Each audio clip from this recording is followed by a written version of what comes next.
चॅनलचे updates मिळवण्यासाठी कृपया @post मराठीला लाईक करा, शेअर करा आणि सबस्क्राईब करायला विसरू नका। नमस्कार, मी गौरव मानकर @पोस्ट मराठीमध्ये तुमच्या सर्वांचं मनापासून स्वागत करतो। महाराष्ट्रात मागच्या 2 दिवसापासून एक प्रकरण गाजत आहेत आणि भोंदूगिरीमुळे कशा पद्धतीने वेगवेगळ्या राजकीय लोकांची एंट्री होते आणि त्यांच्यामुळे कशा पद्धतीने राजकीय लोकांचा देखील बळी जातो, त्यानंतर सामान्य जनतेचा देखील बळी जातो आणि हे भोंदू महाराज आपला उल्लू सीधा करून घेत असतात। यामध्ये कॅप्टन अशोक खरात नाशिकमधील हे महाराज आहेत आणि हा जो भोंदू बाबा आहेत, या भोंदू बाबांच्या प्रतापामुळं राज्य महिला आयोगाच्या अध्यक्षा रुपाली चाकणकर यांना राजीनामा द्यावा लागला आहे। कारण रुपाली चाकणकर यांचे जुने संबंध, पारिवारिक संबंध या महाराजांसोबत, या भोंदू बाबासोबत होते आणि या भोंदू बाबांचे जे काही प्रकार आहेत ते सर्व रुपाली चाकणकर यांना माहिती होतं आणि त्या स्वतः राज्य महिला आयोगाच्या अध्यक्ष राहिल्या आणि महिला आयोगाच्या अध्यक्ष असतानाही अनेक महिलांवर या भोंदू महाराजांकडून अत्याचार झालेले आहेत। अनेक अल्पवयीन मुलींसोबतचे देखील काही अत्याचाराच्या बातम्या पुढे येत आहेत। असं म्हटलं जातात की जवळपास 150 ते 200 महिलांना त्याने आपल्या अत्याचाराचा शिकार बनवलेला आहे आणि असं असताना आणि काही प्रकरणं रुपाली चाकणकर यांना माहिती असतानाही त्यांनी यावर कारवाई केली नाही, उलट त्यांना वाचवण्याचे प्रयत्न केले। त्यामुळे रुपाली चाकणकर यांना देखील राजीनामा द्यावा लागला आहे। आता हे जे प्रकरण आहेत किंवा भोंदू महाराज, त्यांच्यासोबत असणारे राजकीय नेते आणि त्यानंतर लोकांची होणारी पिळवणूक, हे जे प्रकरण आहेत हे महाराष्ट्रासाठी नवे प्रकरण नाहीत। या अगोदर देखील असे अनेक प्रकरण उजेडात आणले होते। महाराष्ट्र अंधश्रद्धा निर्मूलन समिती याने देखील नागपूर असो किंवा वेगवेगळ्या भागामध्ये, देशामध्ये देखील अनेक प्रकरण उजेडात आणले आणि भोंदूगिरीचा उलगडा करत त्यांना तुरुंगात देखील पाठवलेला आहे। नागपूर मध्ये अंधश्रद्धा निर्मूलन समिती, श्याम मानव किंवा आणखी त्यांची जे काही सर्व टीम आहेत यांनी असंख्य प्रकरण उघडकीस आणले आणि त्यांना आव्हान देत सांगितलं की तुम्ही हे करून दाखवा, आम्ही तुम्हाला 1 कोटीचं बक्षीस देऊ, 5 लाखाचं बक्षीस देऊ। परंतु त्यांचं जे चॅलेंज आहे ते कोणीही आजपर्यंत स्वीकारलेलं नाहीत आणि त्याला पुढे गेले नाहीत। फक्त सामान्य माणसाला घाबरवण्याचा प्रयत्न, सामान्य माणसांकडून लुबाडणूक करण्याचा धंदा या सगळ्या भोंदू महाराजांनी केलेला आहे। यापूर्वी देखील महाराष्ट्राचे माजी मुख्यमंत्री विलासराव देशमुख हे देखील सत्य साईबाबा जे आहेत, जे साऊथकडचे सत्य साईबाबा आहेत, यांचे देखील भक्त होते। त्यांनी त्यांच्या कार्यालयामध्ये देखील त्यांचा फोटो त्या ठिकाणी लावलेला होता, त्यामुळे देखील वादा आणि चर्चा झाल्या होतात।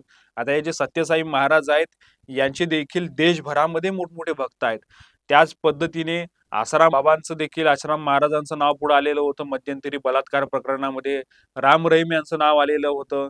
असे वेगवेगळे जे महाराज आहेत किंवा बाबा आहेत तथाकथित, या सगळ्यांमुळं महाराष्ट्र असो, देशामध्ये असो, अनेक प्रकरणं चर्चेत आले, त्यांना तुरुंगात जावं लागलं, तरी देखील आता हे सर्व परत नव्याने प्रस्थापित होत आहेत। या प्रकरणी आता महाराष्ट्रात जे कॅप्टन अशोक खरात यांचं जे प्रकरण पुढे आलेलं आहे, त्यांची संपत्ती, त्यांचे राजकीय नेत्यांशी असलेले संबंध, राज्य मंत्रिमंडळातील बहुतांश मंत्री त्यांचे भक्त असल्याची माहिती आहे, त्यामुळे त्यांच्यासाठी वेगवेगळे काढलेले पाण्यासंदर्भातील GR देखील आता पुढे येत आहेत। त्यामुळं या अशा भोंदू महाराजांच्या दिमतीला कशा पद्धतीनं सरकार काम करतं आणि असे कोणते या सरकारमधील मंत्र्यांचे किंवा पॉलिटिकल नेत्यांचे यांचे कामं असतात ते समजत नाहीत।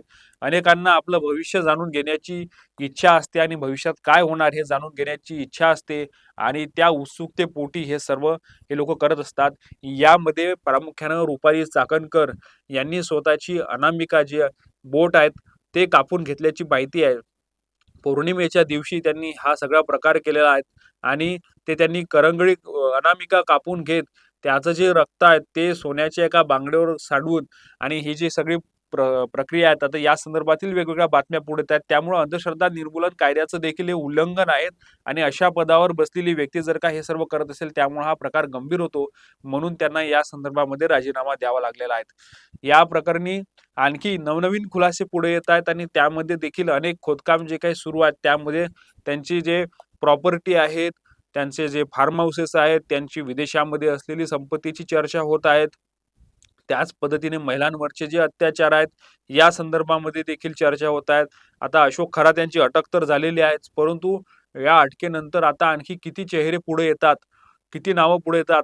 आता पहिला एक राजीनामा झालेला, त्यानंतर आणखी त्याच पद्धतीनं ज्या पद्धतीनं रुपाली चाकणकर यांनी अनामिका कापली होती, त्याच पद्धतीची अनामिका एका कुठल्या मोठ्या नेत्यानं आणखी कापलेली आहेत, याचा देखील शोध सुरू आहेत. आणि तो जर का नेत्यांचं नाव पुढे आले किंवा त्या संदर्भातील फोटोज किंवा व्हिडिओ समोर आले, तर त्याला देखील राजीनामा देण्याची परिस्थिती येऊ शकते किंवा त्यांचं देखील या पद्धतीचं करिअर उद्ध्वस्त होऊ शकते. परंतु खरं म्हणजे रुपाली चाकणकर यांचा जो काही राजीनामा झाला, तर रुपाली चाकणकर खरोखर या पदावर बसण्यालायक होत्या का? त्यांनी त्या पदावर बसल्यानंतर किती गोष्टींना, किती महिलांना न्याय देण्याचा प्रयत्न केला, हे देखील बघणं महत्त्वाचं आहे. कारण त्यांच्यावर अजित पवार असताना त्यांना त्या पदावर बसवण्यात आलं.